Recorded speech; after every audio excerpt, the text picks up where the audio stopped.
Okay.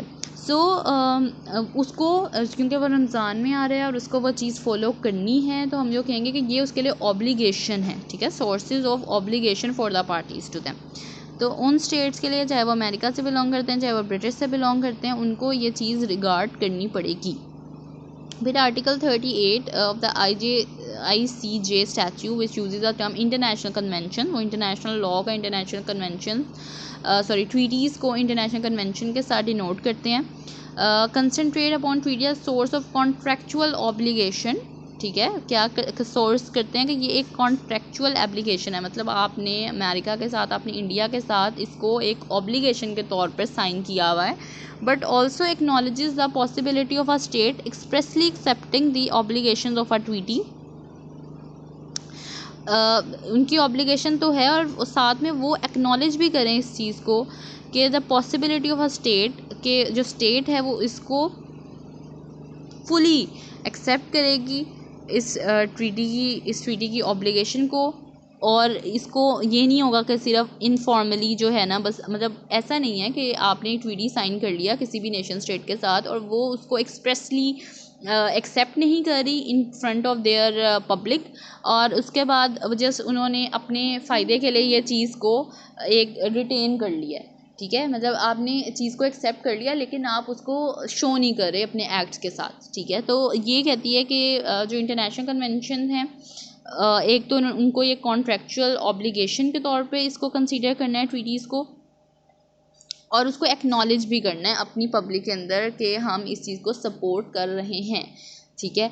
ऐसा ना हो कि वो ऊपर से कुछ और कह रहे हैं और अंदर से वो मतलब अंदर से वो अपने मतलब का काम निकलवाई जा रहे हैं और पब्लिक के सामने ये शो करवा रहे हैं कि हम इसके दुश्मन हैं और हम इनके साथ ये कर देंगे और हम इनके साथ वो कर देंगे, और साथ में उनको राइट्स भी दिए जा रहे हैं। तो ट्रीटीज़ का काम क्या है? ट्रीटीज़ क्या है? बेसिकली ये सोर्स है इंटरनेशनल लॉ का और इसकी एक्सेप्टेंस बहुत इंपॉर्टेंट है। सेकंड आ जाते हैं इंटरनेशनल कस्टम। हमने बस ये दो ही करने हैं, आपकी बुक के अंदर सिर्फ एक ही सोर्स इसका डिस्कस हुआ है, एक ट्रीटीज़ डिस्कस हुआ है और एक कोर्ट के बारे में डिस्कस हुआ है, जो जजेस अपनी जजमेंट पास करते हैं या जो अपना फैसला सुनाते हैं, ठीक है। इंटरनेशनल कस्टम्स, ये भी ICJ statute refers to international customs, ये क्या है? सोर्स ऑफ इंटरनेशनल लॉ, और वह क्या एम्फेसाइज कर रहा है? The two requirements of state practice, ठीक है। एक तो दो कि ये इम्पॉर्टेंट है, रिक्वायरमेंट है स्टेट प्रैक्टिस की, plus acceptance of the practice. एक तो वो इसको कंसीडर कर रहे हैं कि ये हमारी रिक्वायरमेंट है और फिर इसको एक्सेप्ट कर रहे हैं इस प्रैक्टिस को, तो ये ऑब्लिगेटरी है, इसको हमें किसी भी तरह से परफॉर्म करना है। और इस पूरे कॉन्सेप्ट को इन्होंने एक नाम दिया हुआ है ओपिनियो ज्यूरिस, ठीक है। It's the acceptance of the practice as obligatory, कि ये जो प्रैक्टिस है ये एक्सेप्टेबल है and it's an obligatory thing. इसमें सिंपल एग्जांपल हमारी रमज़ान की भी आ जाती है, जो आपका इंटरनेशनल कस्टम है। लाइक अगर वहाँ पर किसी बाहर के उसमें क्रिश्चियंस का कोई त्यौहार है तो उनको पता है सारे चर्च में जाते हैं, सो आपको उनके उस इवेंट का, उस ओकेजन का रिस्पेक्ट करनी है, ठीक है। सिमिलरली विद अदर माइनॉरिटीज़, अगर वहाँ पे ऐसा कुछ होता है तो आपको, अगर मुस्लिम्स हैं तो उनके सारे इवेंट्स की रिस्पेक्ट करनी है। तो इंटरनेशनल कस्टम जो है वो क्या कह रहा है? सोर्स ऑफ सबसे पहले तो इंटरनेशनल लॉ का सोर्स है, मतलब इस कस्टम की वजह से हमें इंटरनेशनल लॉ में ये चीज़ ऐड करनी पड़ी है। एम्फेसाइज कर दो requirements of the state practice, सबसे पहले तो वो एक्सेप्ट करे और फिर इसको ऑब्लिगेटरी भी कंसीडर करे, और इसको ओपिनियो ज्यूरिस के नाम से डिनोट किया जाता है, ठीक है। उसके बाद यहाँ पर ही एक सोर्स इन्होंने बताया हुआ था, और उस सोर्स का क्या नाम था? Just a minute.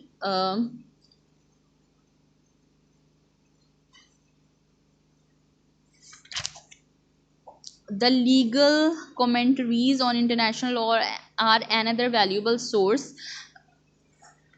जो ये कोर्ट्स वगैरह में लीगली आप कमेंट कर रहे होते हैं किसी भी चीज़ के ऊपर, किसी भी लॉ के ऊपर, उसको भी इंटरनेशनल लॉ का पार्ट बनाया गया है या उसको कंसीडर किया गया है कि ये इम्पॉर्टेंट है। मतलब जो भी कोर्ट्स में फ़ैसला हो रहा है या किसी चीज़ के ऊपर डिबेट चल रही है उसको एक्सेप्ट किया जाएगा इंटरनेशनल लॉ में, उसको भी कोडिंग के अंदर इंट्रोड्यूस करवाया जाएगा। और उन डिसीजन को और जो एक पब्लिक ओपिनियन है उसको कंसीडर किया जाएगा इंटरनेशनल लॉ के अंदर। तो ये ऑल अबाउट है सोर्सेज ऑफ इंटरनेशनल लॉ कि आप एक सोशली रिलीजियसली और एक जो कस्टम्स चले आ रहे होते हैं उसकी बेस के ऊपर एक नेशन से उनकी जजमेंट्स उनके ओपिनियंस ले लेते हैं और उसको रिफ़ाइन करके अपने इंटरनेशनल लॉ के अंदर ऐड कर देते हैं। ठीक है, और जो भी डिसीजंस होते हैं किसी भी कोर्ट्स के किसी भी कंट्री में हो रहे हैं वो एक लॉ शो कर रहे होते हैं, लॉ ऑफ नेशंस, ठीक है, उस केस के अंदर, और उस रूल को आपको हर सूरत में अडॉप्ट करना होता है। ठीक है, क्योंकि वो प्रिवेल करेगा, लोग एक्सेप्ट ही नहीं करेंगे अगर आप उसके अगेंस्ट फैसला करेंगे। तो ये एक ओवरऑल चीज़ है। ठीक है, ये सोर्सेज हैं इंटरनेशनल लॉ के, मोस्टली ट्रीटीज़ जो भी ऑलरेडी एग्रीमेंट्स हुए होते हैं उसकी बेसिस के ऊपर इंटरनेशनल लॉ आता है। ऑफ कोर्स वो भी एक पब्लिक ओपिनियन के थ्रू आता है। ओवरऑल चलता क्या है, पब्लिक ओपिनियन जो हैं उनकी बेस के ऊपर गवर्नमेंट ने अपनी रिफॉर्म्स करनी होती हैं, और वो जो गवर्नमेंट की रिफॉर्म्स होती हैं वही फर्दर आगे जाती हैं तमाम फॉरेन डेवलपमेंट्स के लिए और तमाम इंटरनेशनल एक्सेप्टेंस के लिए। अगर कोई यहाँ से बिज़नेस कर रहा है तो ऑफ कोर्स वो with the permission of government कर रहा होगा, और उस परमिशन के बाद आपको जो है इंटरनेशनल लॉ के अंदर एक एक्सेप्टेंस चाहिए होगी। ठीक है, अदरवाइज़ आप वो बिज़नेस ही नहीं कर सकते अगर आपको गवर्नमेंट ही अप्रूव ना करे। So this is all about international law, it's meaning, definition and sources. Hopefully इसमें कोई इशू नहीं होगा, फिर भी I am if there is an issue I am there to help you out. तो आप मुझे प्लीज़ बता सकते हैं। Thank you.